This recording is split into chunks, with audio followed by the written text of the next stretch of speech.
This is part 2 of today, drawing a free body diagram. Okay, pretty straightforward, pretty easy. There are a few sort of challenge ones. Free body diagrams, otherwise known as FBDs, are simplified representations in a problem of an object, the body, and the force vectors acting on it. The body is free because the diagram will show it without its surroundings, i.e. the body is free of its environment. It eliminates unnecessary information which might be given in a problem. Let's take this figure to be a pictorial representation of a situation, a sled on snow with horses pulling it. You don't have to draw the horse, you don't have to draw anything, you just draw a box on a surface. Okay, so it simplifies things. Okay, it should be drawn right there. Okay, so what kind of forces are we talking about? Well, let's start with the first one because it's everywhere in the universe. Gravity, force gauge. The first force we will investigate is that due to gravity, and we'll call it the gravitational force. Ooh.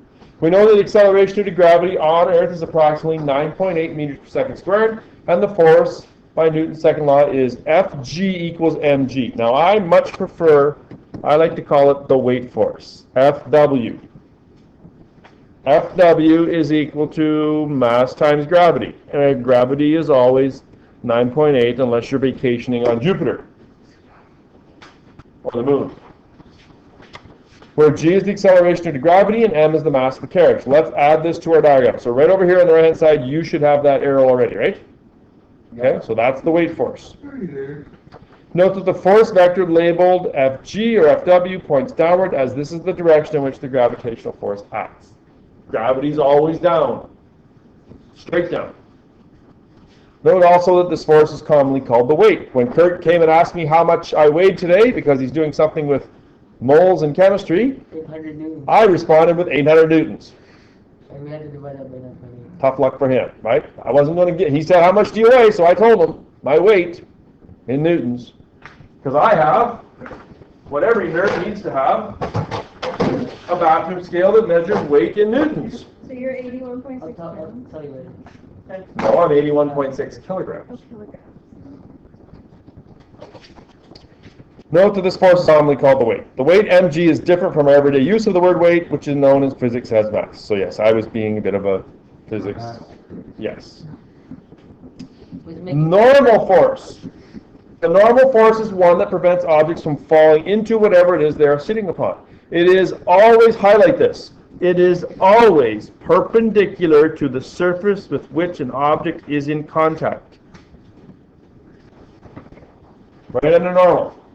For example, if there is a crate on the floor, then we say the crate experiences a normal force exerted by the floor. And because of this force, the crate does not fall into the floor. The normal force on the crate points upward perpendicular to the floor. It is called the normal force because normal and perpendicular mean the same thing. So if you would please, on this diagram right here, I would like you to draw the normal force, Fn. Why does the F come first? It's a force, and then the n simply labels it what kind of force it is. It's the subscript. Okay? Good question. Yes. So it's a force, but what kind of force? Normal. Okay, now right here, the normal force is always perpendicular to the surface with which a body is in contact. For a body on a sloping surface like a ramp, the normal force acting on that body is still perpendicular to the slope. See how it's perpendicular?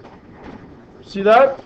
If I were to continue this down, it would be perpendicular, right? Now, which way, my friends, is gravity? Is it in blue or is it in red? Which one of those is correct? Oh, I guess it's Blue. Why blue?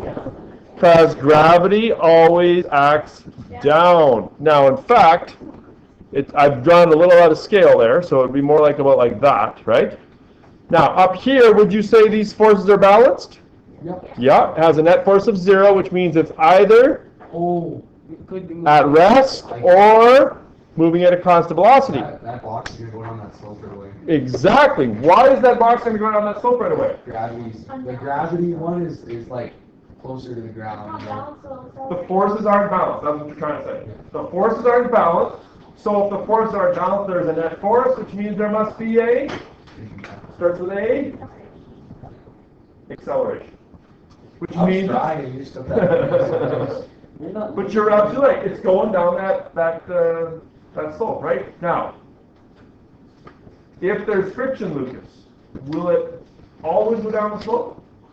If there's friction. There is friction. There is friction on that ramp. Is it possible that it would just sit there? Depends on how big the slope is. True enough, but if it's just sort of sloping like that, like not too bad, but there's friction, right? Like if I've got a wooden ramp, like say for wheelchairs, and I put like a, good sized cardboard box on there, is it going to slide down? No, it's just going to sit there. How come? With a good old pusher wheel. Because of friction, right? So which way would the friction be, Lucas? It would be up the ramp. And those three forces all together would give you a net force of a big fat? Zero. I'd say if it's not moving, it'd be zero. Yes. Very good. That's like grade 12 stuff, by the way. Whoa. Okay, let's add the normal force to our FBD and represent normal force with the letter Fn. This is probably on the next page. We do it already. You guys draw it in there somewhere. Okay, related to the normal force is friction. The two are related because they are both due to the fact that the body is in contact with the surface, whereas the normal force is perpendicular to the surface, the friction force is parallel. Friction is parallel. Furthermore, friction opposes motion. And so its vector always points away from the direction of the movement. If it doesn't move, it's the direction opposite to the direction that it would move if there were no friction. Now, a little bit of background about friction here. There are two types, static and kinetic.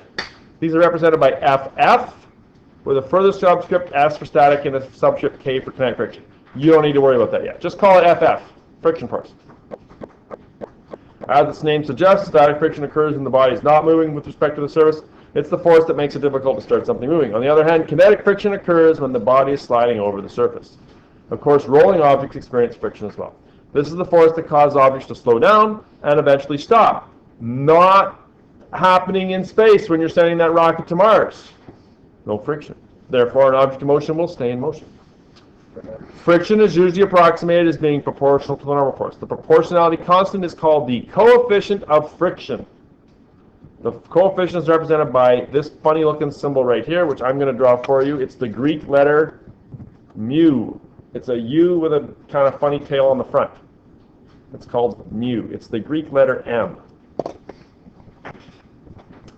And mu k for kinetic friction. The numerical value of mu depends upon the nature of the surface with which the body is in contact. More on mu later.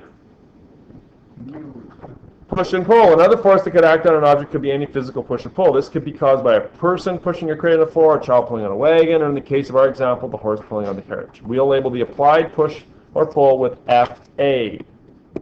Applied force. Force. What kind of force? Applied force. Tension. I have another question. Okay, go ahead. How come sometimes when you write the notation, you write it capitalized, and some other times you write it in lowercase? Yeah, you know what? I don't know. Generally, forces tend to be big F. Like, you mean the A there? Yeah, the F, and then it's like... Here it's actually a small A, yeah. Friction force is like a small... You know what? I don't know. That's a real good... I don't know. I thought it was something like... Friction is always the opposite way the object is moving. Moving, yes. You know what, Lucas? That's just one of those things that... I think the subscript is sort of up to the person that's doing it, right? There's no real convention to that. I thought there was No. You could, if you wrote it like this, I think it's because I like making the big A than more than anything. Yeah, but you're right. I tend to do this too. I don't know. I never even noticed that. Habit. Tension in an object results if the pulling force acts on its end, such as a rope used to pull a boulder. If we say our carriage is being pulled by a bar by the horse at its front end, then we can add this force to our FBD. So there we go. There's our final FBD. Is this object moving? Yes. Why do you say yes? Because every time I say, is this object moving, the answer is always, well, it could be or it could be at rest. The applied force is more than the friction force. Exactly.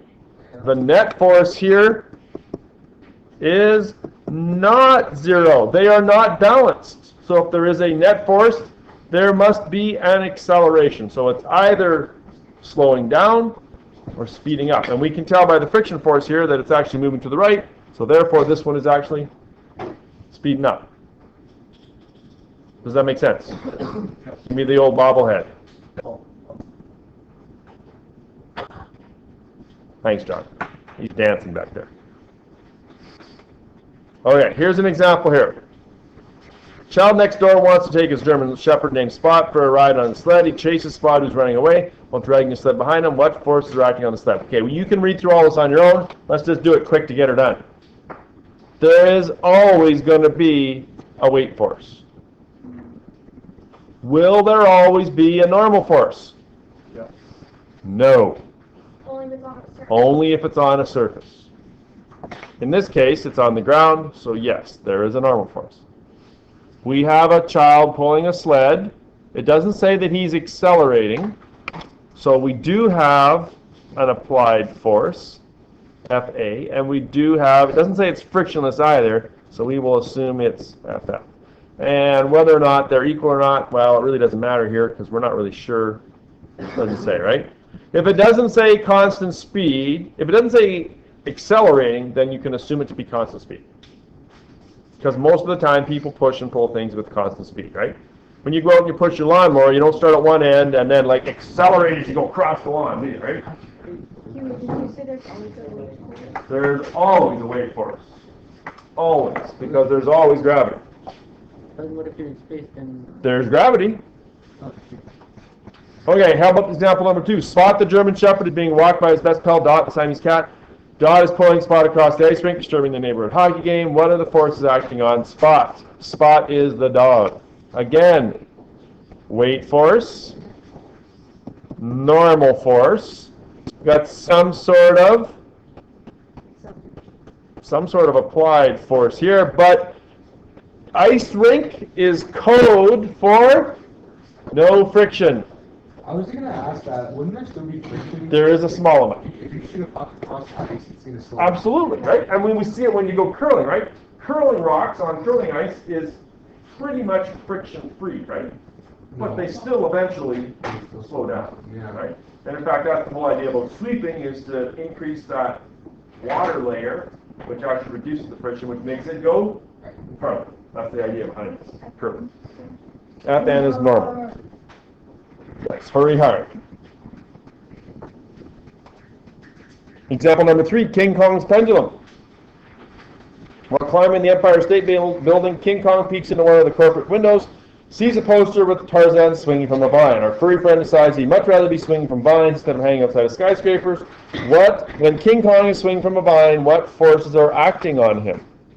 Well, as is always, there is a weight force. Is there a normal force? No, he's not on a surface. There's no surface drawn here. What holds him in the air? Some sort of tension force in the vine. FT. If they had 2 vines, would you put 2 tensions? You could. It doesn't matter. You can either put 2 small ones or 1 big one. It doesn't really matter. Yeah. Generally, they would do that like side by side. Yeah. It really doesn't matter. Our furry friend King Kong has had enough of monkeying around and has returned to the Big Apple. Once again, he's up to his tricks with the Empire State Building, only this time he's taken the elevator instead. While he's riding up to the top of the building, because he's lazy now, at a constant speed, what forces are acting on him? He's riding up the elevator at a constant speed. Is there gravity? You betcha. Is there a normal force? Yes, but the big question is, how big? Is it equal, like so, or is it bigger? Bigger, because it has to move them up against gravity. I have 2 opposing ideas. Excellent. Autumn says equal. At a constant rate, yeah, it's probably equal. Lucas, are you changing your mind? Yeah, because he's moving up at a constant speed, he's not accelerating. How many people want to agree with Lucas and Autumn now? Let's do that. You should all put your hands up. Well done. It's because he's moving at a constant speed, they have to be equal. If he gets in the elevator at the ground floor, what's that normal force like? It's bigger. How come? He's got to accelerate from 0 to whatever. If he was on my magic, if I get in an elevator, still 800 newtons. At the start, what do I weigh? 800 newtons or a little bit more? A little bit more. How come? There's more force up to accelerate me, and because of Newton equal and opposite, I have to push down more, which makes me weigh more. You think about getting on a fast elevator. What happens? Can we try this in the elevator? Have you been in this elevator at school? It's like a slowest- 4-minute ride to the top floor. It's like one floor. It is the slowest. They might as well have some guy on a rope pulling you up. It's really slow. Okay, you guys are good. You guys are done. That's awesome. Okay, there is a quick homework one here. You got 9 minutes. There's 11 questions. Some are easy. There's 2 or 3 near the end that are a little bit harder. You can get that? Oh, you walked in late. Yeah. Okay, draw those. We'll check them tomorrow. Have a good day.